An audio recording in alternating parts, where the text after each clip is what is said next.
నమస్కారం. పల్మనాలజీ కార్యక్రమానికి స్వాగతం. దగ్గులో రక్తం ఎందుకు పడుతుంది, దగ్గులో రక్తం పడడానికి గల కారణాలు ఏంటి, మరి దగ్గులో రక్తం పడుతున్నట్లయితే ఎలాంటి ట్రీట్మెంట్ విధానాలు అందుబాటులో ఉన్నాయి, ఈ విషయాల గురించి వివరించడానికి ఈరోజు మనతో ఉన్నారు ప్రముఖ senior pulmonologist doctor B Shyam Sundar Raju గారు. వారిని అడిగి వివరాలు తెలుసుకుందాం. నమస్కారం డాక్టర్ గారు. నమస్కారం. డాక్టర్, చాలామందికి దగ్గులో రక్తం పడుతూ ఉంటుంది. అసలు దగ్గులో రక్తం ఎందుకు పడుతుందో పూర్తిగా వివరిస్తారా? దగ్గులో కొంతమందికి రక్తం పడుతూ ఉంటుంది. అయితే మామూలుగా జలుబు కానీ ఇలాంటి థ్రోట్ ఇన్ఫెక్షన్ కానీ ఫైరింజైటిస్, అప్పర్ రెస్పిరేటరీ ఇన్ఫెక్షన్స్ అంటాం అనమాట. సో ఇలాంటి ఇన్ఫెక్షన్స్లో ఎవరిలో కూడా వచ్చినా వాళ్ళలో దగ్గుతో పాటు గొంతు నొప్పితో పాటు ఆ దగ్గులో కొద్దిపాటి జీర మాదిరిగా రక్తం కూడా పడుతూ ఉంటుందన్నమాట. సో ఆ జీరగా పడుతున్న రక్తం అదంతా కూడా ఇక్కడ ఉండే కంజెషన్ మూలాన వాళ్ళకి ఆ దగ్గులో ఆ ఫ్లెమ్లో కఫంతో పాటుగా కలిపి వచ్చే రక్తం అనమాట. సో జీరగా కనబడుతుండే ఆ కొద్దిగా రక్తం చూసి చాలామంది భయపడుతూ ఉంటారు కూడా. సో అది లోపల ఉండే క్యాన్సరో, గొంతుకు వచ్చిన క్యాన్సరో, లంగ్స్కి వచ్చిన క్యాన్సరో, ఏదో క్యాన్సర్ అని భయపడటం చాలామంది ఇబ్బంది పడుతూ ఉంటారు. వెంటనే డాక్టర్ని సంప్రదించి అవసరం లేని టెస్టులన్నీ కూడాను చేయించుకుంటూ ఉంటారు. సో దగ్గులో రక్తం పడటం అనేది చాలా కామనే. ఎందుకంటే ఈ కామన్ కోల్డ్, మామూలుగా మనకు కామన్ కోల్డ్ అనేది చాలా కామన్. వైరల్ ఇన్ఫెక్షన్స్ ఈ సీజనల్గా మనకు వాతావరణం మార్పు జరుగుతూ ఉన్నప్పుడు ఇన్ఫెక్షన్స్ అనేవి కామన్గా వస్తూ ఉంటాయి.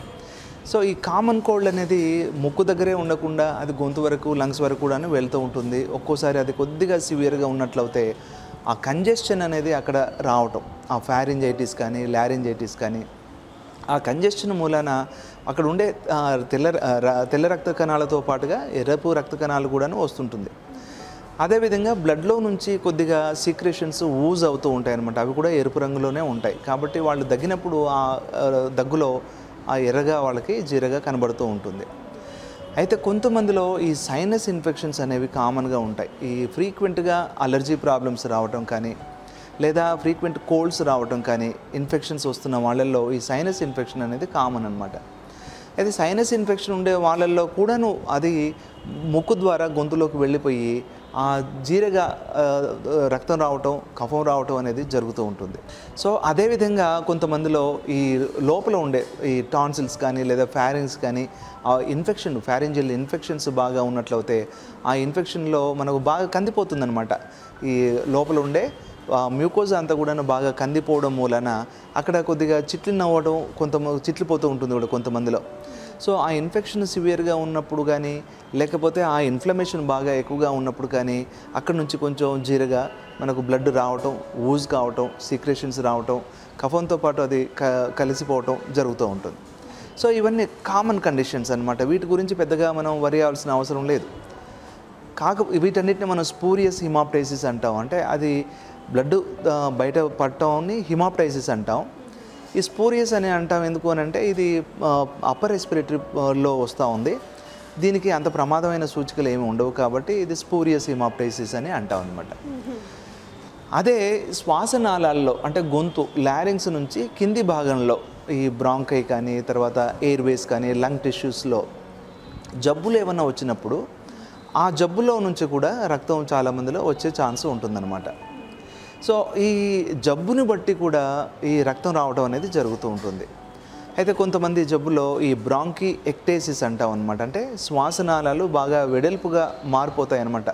ఒక నిమోనియా ఇన్ఫెక్షన్ కానీ లేదా ఏదైనా రిపీటెడ్ ఇన్ఫెక్షన్స్ రావటం మూలన ఆ ఏరియా డ్యామేజ్ అయిపోయి ఆ పర్మనెంట్ డ్యామేజ్ని మనం బ్రాంకీ ఎక్టేసిస్ అంటాం. ఆ శ్వాసనాళాలు బాగా వెడల్పుగా అవుతాయి. సో ఆ పర్మనెంట్ డ్యామేజెస్లో బ్యాక్టీరియా అనేవి ఫ్రీక్వెంట్గా అక్కడ ఉండిపోతాయి. అవి ఇన్ఫెక్షన్ కిందకి మాటికి మార్చి ఫ్లెమ్ రావటం, దాంతోపాటు బ్లడ్ రావటం, ఒక్కోసారి 50 ml 100 ml ఇంకా ఎక్కువ కూడా కొంతమందిలో రావటం జరుగుతూ ఉంటుందన్నమాట. సో బ్లడ్ కొద్దిగా ఎక్కువగా పడుతున్న కండిషన్స్లో ఈ బ్రాంకిఎక్టేసిస్ అనేది ఒకటి. అలాగే లంగ్ యాబ్సెస్ అనేది కూడా ఇంకో కండిషన్ అనమాట. అంటే మనకు చీముగడ్డలు, ఊపిరితిత్తుల్లో ఇన్ఫెక్షన్ రావటం, ఆ ఇన్ఫెక్షను ఎక్కువగా మారటం, ఇన్ఫెక్షను దాంట్లో నుంచి మనకు బ్లడ్ ఊజ్ కావటం అనేది కూడా జరుగుతూ ఉంటుంది. సో ఈ లంగ్ యాబ్సెస్ అనే దాంట్లో కూడాను మనకు బ్లడ్ అనేది కొద్దిగా ఎక్కువగానే పడుతూ ఉంటుంది. బ్రాంకిఎక్టేసిస్, లంగ్ యాబ్సెస్, వీటి తర్వాతే మనకు ట్యూబర్క్లోసిస్ అనేది మన ఇండియాలో చాలా కామన్ కండిషన్. ఈ క్షయవ్యాధి వస్తున్న వాళ్ళల్లో మొదట్లో వాళ్ళకి ఆ ఇన్ఫెక్షన్ మూలాన ఊపిరితిత్తుల్లో కానీ శ్వాసనాళాల్లో కానీ ఇన్ఫెక్షన్ మొదలవుతే ఆ ఇన్ఫెక్షన్ ఉన్న ప్లేసుల్లో నుంచి కొద్దిగా రక్తం రావడం జరుగుతూ ఉంటుంది. కొంతమంది క్షయవ్యాధిగ్రస్తుల్లో వాళ్ళకు హోల్స్ పడుతుంటాయి అన్నమాట, క్యావిటీస్ అంటాం అనమాట ఊపిరితిత్తులో. ఆ క్యావిటీస్ కానీ లేదా ఇదివరకు నేను అన్నట్లుగా శ్వాసనాళాలు బాగా వెడల్పుగా జరగడం బ్రాంకిక్టిసిస్ కానీ, లేదా ఆ క్యావిటీస్లో ఫంగస్ అనే జబ్బు ఆస్పెర్జిల్లోమా అంటాం అలాంటిది చేరటం కానీ, వీటన్నిటి మూలాన కూడా దగ్గులో రక్తం పడుతుంది. అయితే చాలామంది ట్యూబర్క్లోసిస్ పేషెంట్స్లో ట్రీట్మెంట్ మొదలుపెట్టిన కొన్ని రోజుల తర్వాత వాళ్ళకు ఆ రక్తం పడటం అనేది బాగా తగ్గిపోతుంది. అయితే అవి 1-2 నెలలు కూడా పట్టొచ్చు చాలా మటుకి. కాకపోతే కొంతమందిలో మాత్రం ఆ దగ్గులో రక్తం పట్టడం అనేది అలాగే కంటిన్యూ కావటం, లేదా టీబీ జబ్బు అనేది పూర్తిగా తగ్గిపోయిన తర్వాత కూడా అది కొన్ని డ్యామేజెస్ ఊపిరితిత్తుల్లో వదిలిపోతాయి కాబట్టి ఆ డ్యామేజెస్ నుంచి కూడాను బ్లడ్ రావటం అనేది ఫ్రీక్వెంట్గా జరిగే అవకాశం ఉంటుందన్నమాట. కాబట్టి ఏంటంటే ట్యూబర్క్లోసిస్ వ్యాధి ఉన్న వాళ్ళల్లో అది జబ్బు మొదలవుతున్నప్పుడు దగ్గులో రక్తం రావచ్చు, జబ్బుకు ట్రీట్మెంట్ వాడుతున్నప్పుడు కూడాను దగ్గులో రక్తం రావచ్చు. అదేవిధంగా ట్రీట్మెంట్ కంప్లీట్ అయిపోయింది, జబ్బు పూర్తిగా నయం అయిపోయింది అన్న తర్వాత కూడాను కొంతమందిలో దగ్గులో రక్తం మాటిమాటికి వచ్చే అవకాశం ఉందన్నమాట.